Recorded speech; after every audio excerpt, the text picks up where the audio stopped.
एक मोठी बातमी आहे। उद्योगमंत्री उदय सामंतांनी आता शरद पवारांची भेट घेण्यासाठी ते आता दाखल झालेले आहेत। ही भेट नेमकी कशासाठी आहे हे अद्याप कळू शकलेलं नाहीये, मात्र उदय सामंत आता शरद पवारांच्या भेटीसाठी दाखल झाले।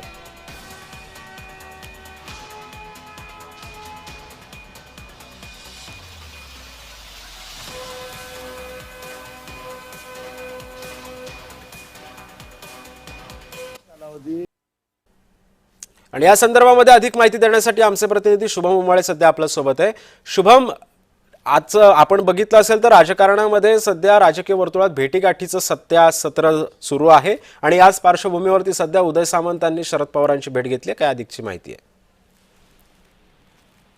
सिद्धेश, आपण बघू शकतो मंत्री उदय सामंत हे शरद पवार यांच्या भेटीसाठी त्यांच्या निवासस्थानी सिल्वर ओक या ठिकाणी पोहोचले होते आणि सूत्रांकडून अशी माहिती मिळते की केंद्रात उपराष्ट्रपती निवडणुकीत एनडीएच्या उमेदवाराला पाठिंबा मिळावा यासाठी महायुतीचे नेते जे आहेत ते सध्या ऍक्शन मोडवर आलेले दिसून येत आहेत। त्यामुळे नेमकं भेटीचं कारण काय आहे हे स्पष्ट जरी झालं नसलं तरी उदय सामंत हे सध्या शरद पवार यांच्या भेटीसाठी पोहोचलेले आहेत आणि यामुळे अनेक तज्ञ जे आहेत ते विचारात पडलेले आहेत की नेमकं या भेटीचं कारण काय आहे। पण सध्या उपराष्ट्रपती निवडणूक जी होणार आहे त्या अनुषंगाने ही भेट असल्याचं मानलं जात आहे। नक्कीच, धन्यवाद शुभम, तू दिलेल्या अधिक माहितीबद्दल। त्यामुळे आपण पाहतोय उदय सामंत आणि शरद पवारांमध्ये दोघांमध्ये भेट झालेली आहे।